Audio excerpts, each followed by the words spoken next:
3条人命根本不是王玉某一家人作恶的极限，他的目的是要我们全家人的性命，要不然他为什么会在过年这个很关键的时间点去埋这个坟上埋这个炸药呢？对王玉东死刑这个事情是满意的，但是就觉得就是没有一下子调查出来共犯。抓的是我爸爸亲哥哥嘛，他一个68岁的老头，他也没有从事过这方面相关的工作，知道炸药的那个地点是他儿子的仓库，他儿子呢就是做那种类似装修的活，很多工具在这个仓库里面放着，经常的进出。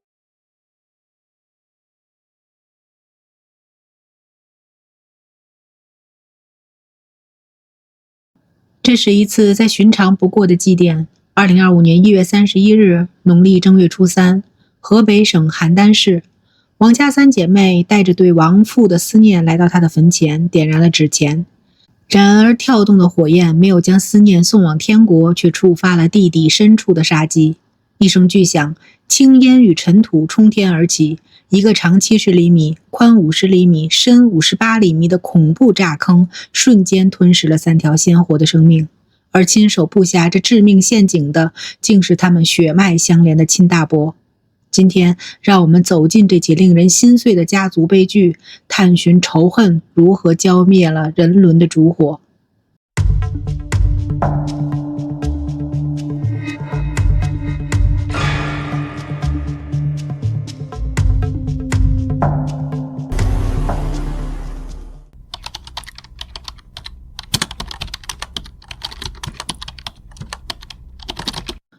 2025年1月31日，对于邯郸上壁镇北井寨村的王家来说，本是一个再普通不过的祭祖日。遇害的王晶晶、王欢欢、王焕娜3姐妹带着对父亲的思念，来到父亲王巨山的坟前烧纸祭拜。他们不会想到，这一去就再也没能回家。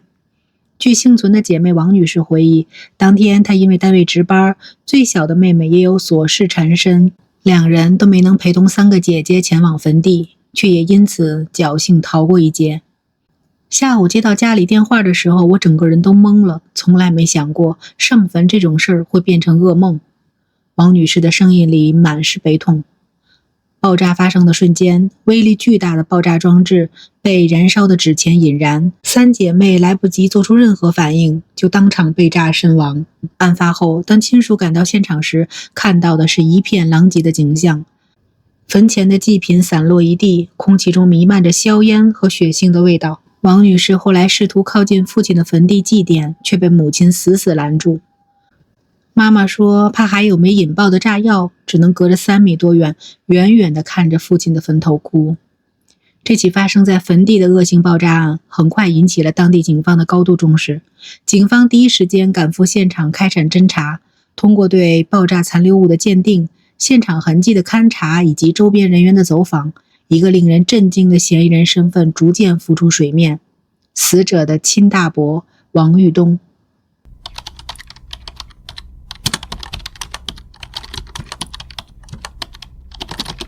按理说，大伯与侄女之间本该是血浓于水的亲情，王玉东为何会对3个侄女痛下杀手？随着警方调查的深入，一段横跨数年的家族矛盾被彻底揭开。这一切的根源都要从一块耕地说起。王玉东是被害人父亲王巨山的亲哥哥，2家人多年以来一直因为耕地问题纠纷不断，矛盾积怨已久。2021年，王巨山不幸去世。他下葬后又因违规土葬被人举报，无奈之下，王巨山的妻子刘某芳只好与姐姐刘某英、姐夫贺某芳商议，将丈夫的坟迁至贺某芳位于邯郸经济技术开发区上壁镇北井寨村的耕地上。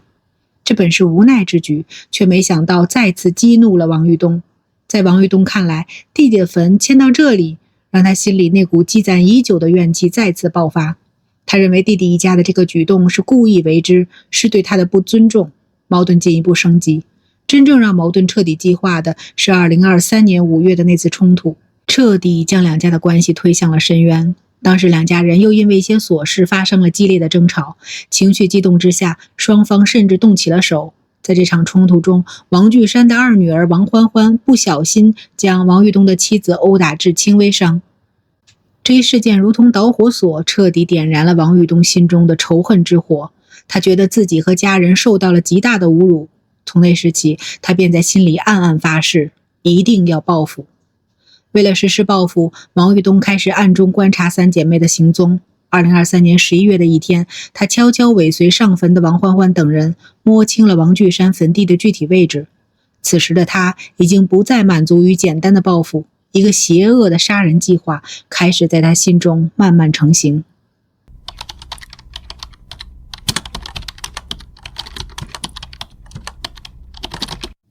2024年5月，王玉东正式产生了杀人的念头。他没有选择直接动手，而是开始精心策划一场完美的杀戮。由于文化水平不高，又没有专业的爆破知识，王玉东想到用烟花制作爆炸装置。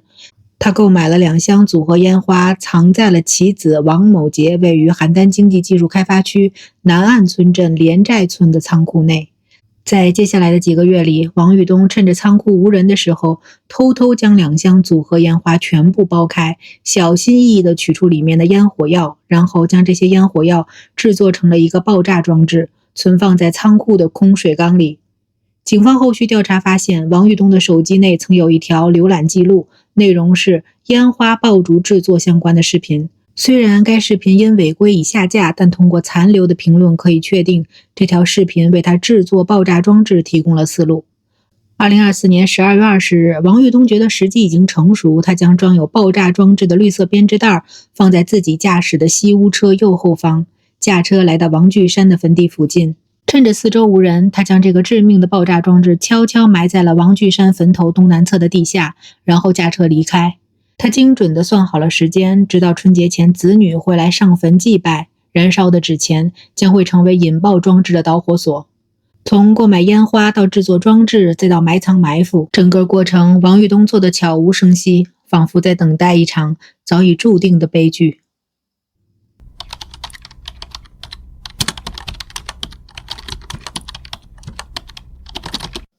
爆炸案发生后，警方迅速锁定嫌疑人王玉东，并于2025年2月5日将其传唤到案。面对警方的审讯，王玉东对自己的犯罪事实供认不讳。2025年3月27日，邯郸市中级人民法院对该案进行了一审宣判。法院审理认为，被告人王玉东因家庭纠纷积怨，蓄意购买烟花制作爆炸装置，埋藏于被害人父亲坟前，故意非法剥夺他人生命，致3人死亡，其行为已构成故意杀人罪。王玉东的犯罪情节极其恶劣，手段极其残忍，后果极其严重，社会危害性极大。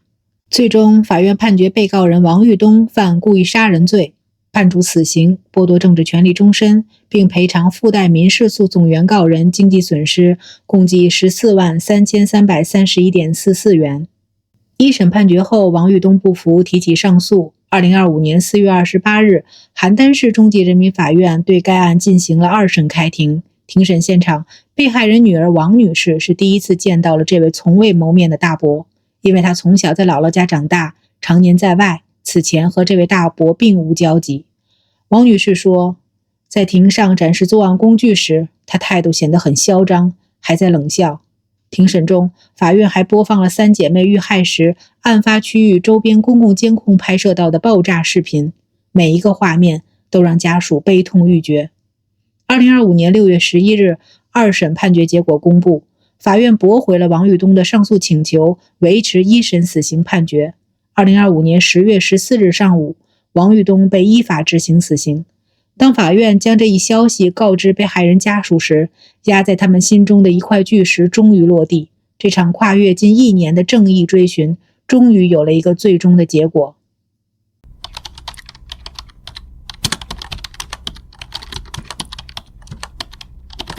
虽然凶手已经伏法，但这起悲剧给被害人家属带来的创伤却永远无法愈合。被害人家属王女士表示，父母共生了5个女儿，以前是一家7口人，现在只剩母女3人。母亲因为过度悲痛，每天都在哭。3个姐姐的离世，整个家庭彻底破碎。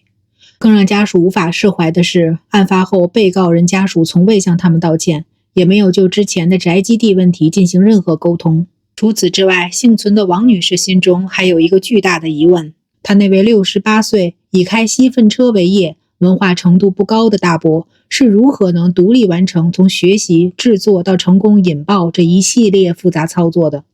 家属质疑此案可能还存在共犯或提供帮助的人。王女士甚至表示将考虑追究王玉东儿子的责任，并悬赏征集线索。这一追问让这起悲剧在法锤落下之后依然笼罩着一层探寻真相的迷雾。一桩沉寂的耕地纠纷最终以暴烈的方式在坟前终结，3条本该盛放的生命成了家族仇恨的祭品。凶手的伏法是法律正义的彰显，却无法弥补一个家庭支离破碎的伤痛。这起极端案件像一面残酷的镜子，映照出当亲情被偏执、愤怒和绝不退让吞噬时所能产生的毁灭性力量。